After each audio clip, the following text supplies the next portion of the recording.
Going on, everybody? Austin here with Tactical Approach Outdoors. So on the last couple of videos, we talked about how to choose an out-of-state hunt, what to look for, and my 3 different criteria to look for when choosing a tag. The last video was some of the things you need to think about if you haven't applied for a lottery tag, like Iowa, Kansas, Colorado, most of those western states you got to apply for. So just some of the things you need to think about while going into applying for a tag like that, starting the research now, and getting ready for it. So now we're going to talk about how to actually plan and schedule your season in a way. Some of the things you need to think about, what I think about when going into my season. I really like to break it down. I like to be as prepared as I can because it's really easy to actually run yourself around crazy, spend more money than you need to, spend more time than you need to, and really stress yourself out. So the more organized you can be going into the season, especially if you're looking to hunt multiple states. If you're only hunting the one state, it makes it really easy. But say you haven't hunted, this is the first year, you're going to try something different. You want to hunt more than 1 or 2 states this year. You want to hunt 3 or 4 maybe.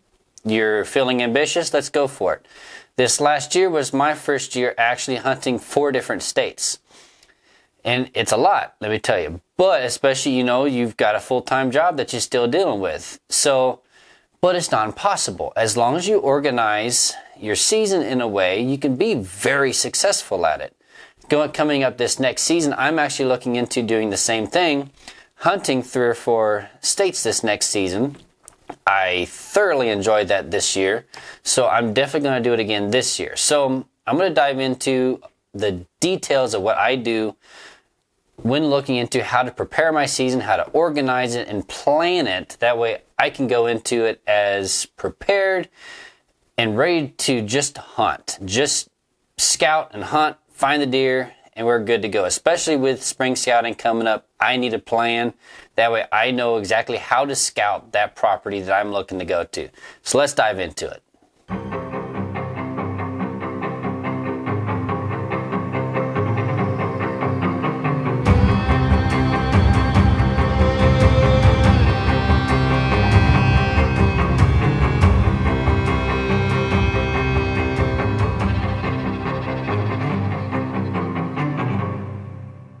Okay, so first off, when you're planning your season, it really depends on the tag that you drew.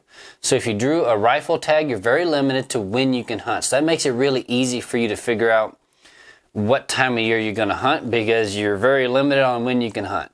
But say you drew archery tags and you've got pretty much the whole season available to you to hunt, which is mostly what I do. So how do I go into organizing that and planning that so I'm not driving myself crazy? So I've got the season kind of broke down into 6 different categories. So you've got your early season, your lull, pre-rut, rut, secondary, and late season. That's just keeping it simple. Obviously, you can really break it down from there.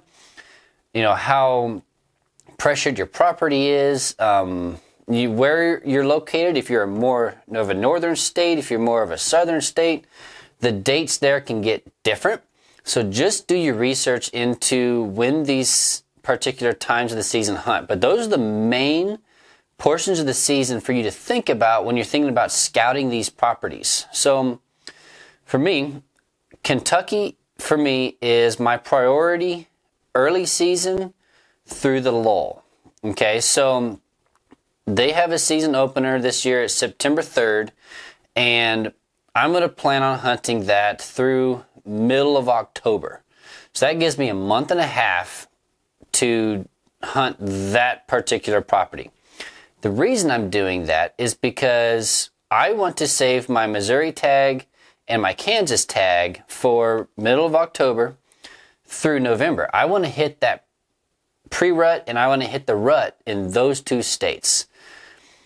Especially Missouri, I tend to find the really big deer move into my areas more in that middle of October time. So I don't want to run my spots before those really big deer like this one actually move in to that particular area.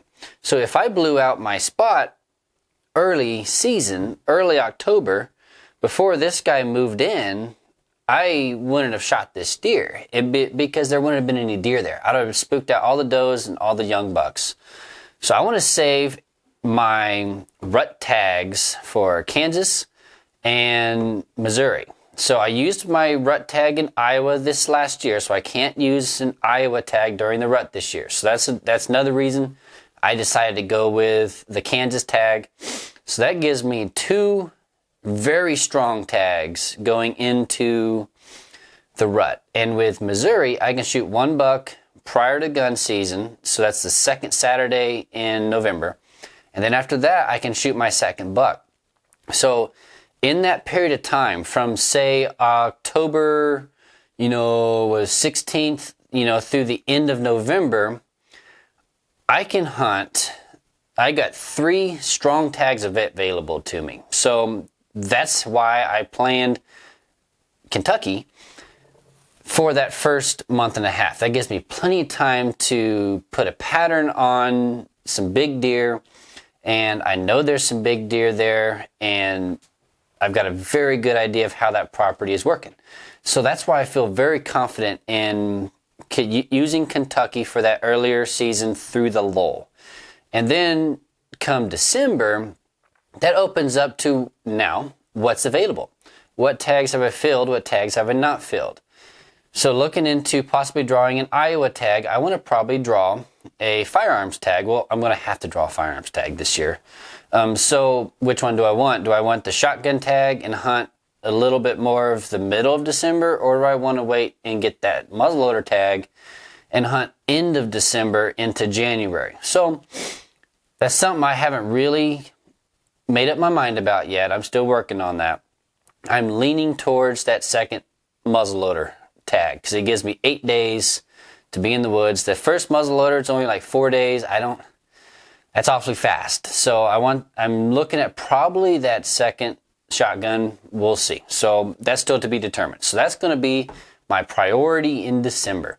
And then what's available after that? So Missouri's tough come December and late season because the properties have been hammered. These properties through pre-rut and rut, these properties get hammered through here in Missouri. So it's very difficult finding bucks, big deer, actually still living on property. And if they're still living on property, they're bedding in places that you really can't get to them. It's very difficult. So it's not impossible. I have had success. So it's not impossible to do that. There are exceptions to that rule, but it just means there's possibility of them not being there. So I don't want to rely on that portion. I do feel very confident going into December with a Kentucky tag. If I didn't fill my Kentucky tag, I feel confident about that. And same thing going in with Kansas. I would feel comfortable going into December with a Kansas tag. So December will play out with whatever tags are basically available to me. So that's kind of how I like to figure out and organize my season when it comes to what tags are available. So the only tag that I am actually strictly limited to dates on would be the Iowa tag, and I would have to wait till December to use that. Where my Kentucky, Missouri's, and Kansas, I have almost the entire season to hunt. So say I fill that Kentucky tag early, I can actually hunt Missouri and Kansas early through the early season and lull if I choose to. And then it comes right back down to, do I want to blow my spots out, or do I just rely on scouting, which mostly that's what I'm going to be doing, is just scouting, figuring out where these deer are going to be showing up. So going on those 6, I wrote down a little breakdown here for you to think about, those 6 different portions of the season. So now don't hold me to these dates because each state's a little different. Your area is very dependent. Like I said, northern states and southern states are going to be very different. This is just some of the stuff I've experienced through hunting here in the Midwest, just a basic guideline of what to think about. Early season, let's say most seasons are going to start around, the earliest seasons are going to start around August 25th. There's not very many states that do that, but there are some states that start around that. So I'm just going to use that as a general statement. And then the early season continues, I would say, through September 20th. Roundabout statement there. So those deer, they haven't been pressed hard yet. There's not a ton of pressure in the woods yet. They're very patternable. They're very crop oriented. The only thing is they don't move very far during the day. So that's just something to think about. It's still warm, and these deer aren't going to want to get out and do a whole lot, you know, just like we don't want to get out and do a whole lot when it's super hot if we had a coat, right? So a bunch of hair on us, right? So think about that when you're hunting the early season and going into it, and you've got a chance at velvet, that extreme early portion of September, late August. Then you've got, followed up that early season, got the lull. You've got, say, just around about September 21st through October 15th. Just a generalized statement there. The lull is going to be very similar to the early season. You're going to hunt it very similarly. The only difference is you're going to focus, rather than crops oriented, you're going to be a lot more mast oriented, especially as public land hunters. These crops are going to start getting harvested. These deer are going to be moving to thicker cover, and they're going to be moving more to their fall ranges. So you've got persimmons producing and dropping. Your acorns are now starting to drop and produce, and these deer are going to want to get in the woods, feel safe, and they're also hard-horned now, so they're okay with walking around in thicker cover. So that's why I like to group those two kind of together, just because you can hunt them very similarly depending on what property you're at and how hard it's getting hunted. And then the next one, honestly, is my favorite, most people's favorite. It's the pre-rut. These deer are starting to move more.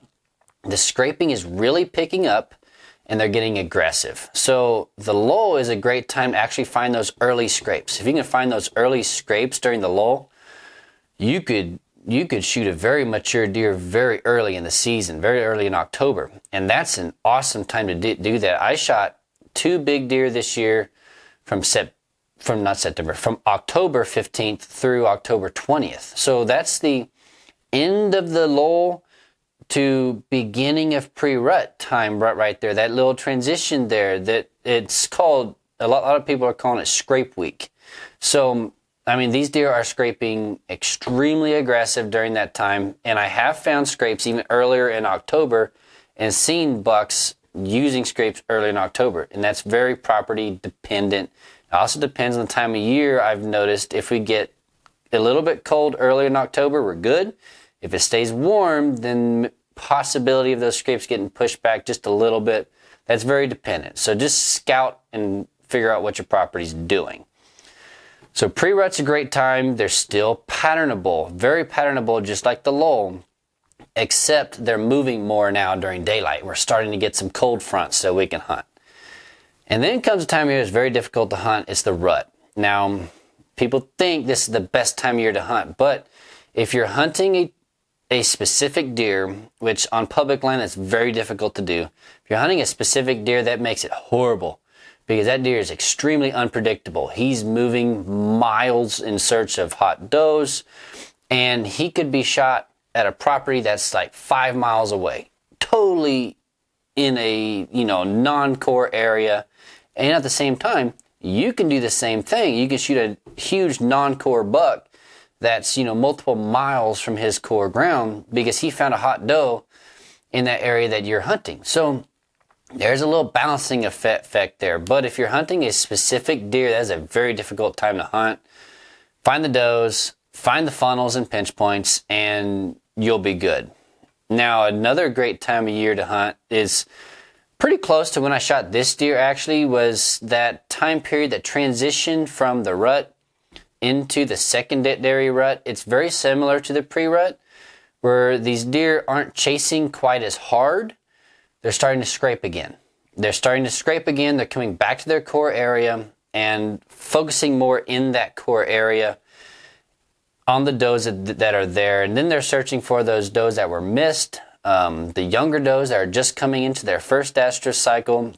So say, November 21st through December 15th, just as a roundabout statement there, that's a great time of year to hunt. And that's a great time to actually shoot a very big deer. You've had the chance to actually get somewhat of a pattern on him. Hopefully you've got eyes on him and he's there in the area. You know he's there. Now he's going to be he's not going to move quite as far. He's going to be in that spot. He's going to be patternable using those scrapes that you're hunting. That's your chance to really get on that deer and put a hunt on him. And that's actually really what this guy was. He was more of a tail end of the rut. So they were still kind of chasing hard, but they're starting to get into that phase where they're transitioning into that secondary rut. They're starting to scrape more and staying more, central to their core area. So that's a great time. And then you've obviously got the late season. Like that's, December 16th through the end of the season, that you need to hunt whatever food's available. If you've got crops available to hunt, great. Food plots available to hunt, which, as public land hunters, we don't have that available. Stay on those mast trees. Just figure out what those deer are eating and also figure out where they're still bedding. The late season is tough. If that property got hammered during the fall, there's a good chance that there's not going to be many deer holding on the property now. And especially these big mature deer, they know how to survive. So find them. And it's actually a great time of year to maybe try a new property. Say your property got blown out this year because of hunting pressure. Go try a new property. See what happens. It doesn't hurt anything. The only thing you can do is actually gather more intel for, say, next year. So you could actually find a property that is a killer late season property that you never hunted, you never knew about. Now you know about it. You can use that for next year and years to come.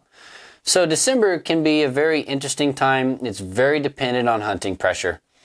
And those states that don't get hammered quite like, Missouri and a few of these other super hard to hit areas on public are great times that late season, because these deer will want to actually be in those crop fields and they're going to want to stay on property, bedding on property. That's a key, and that's kind of hard to find on public land. And more than likely, it's going to be the thickest, nastiest crap on property. So keep an eye out for that stuff. That is just kind of an idea, a basic breakdown of what I think going into my season. So when I scout these properties, I'm going to think of, for Kentucky, I'm going to think of early season, lull, a little bit of secondary rut, and late season. So mostly crop oriented, mast trees oriented, and bedding where these deer will stay on property. That's what I'm going to look for Kentucky. Now, Missouri and Kansas, I'm going to think of mast trees purely, basically. Some crops, it's important, right? But mostly mast trees. I'm going to think of thick cover, terrain features, funnels, different things that would, for the pre-rut and rut, where these deer will be scraping and where these deer will be traveling and finding these does. Figure out where the main doe bedding is, and then you can figure out kind of how to hunt around it from there. So that's kind of what I'm going to think about when I'm going into scouting this spring for that. Iowa, I got to go back to more of a similar to what I said with Kentucky, is find your crops, find your mast trees, and bedding that will keep these deer on property in December. Also think about that, because rifle season, firearm season hadn't hit yet. There's a possibility of having more people in the woods carrying around a gun now, once you get to those shotgun seasons. So that's just something to take into consideration, is I might have to deal with a little bit more hunting pressure than I would have during archery.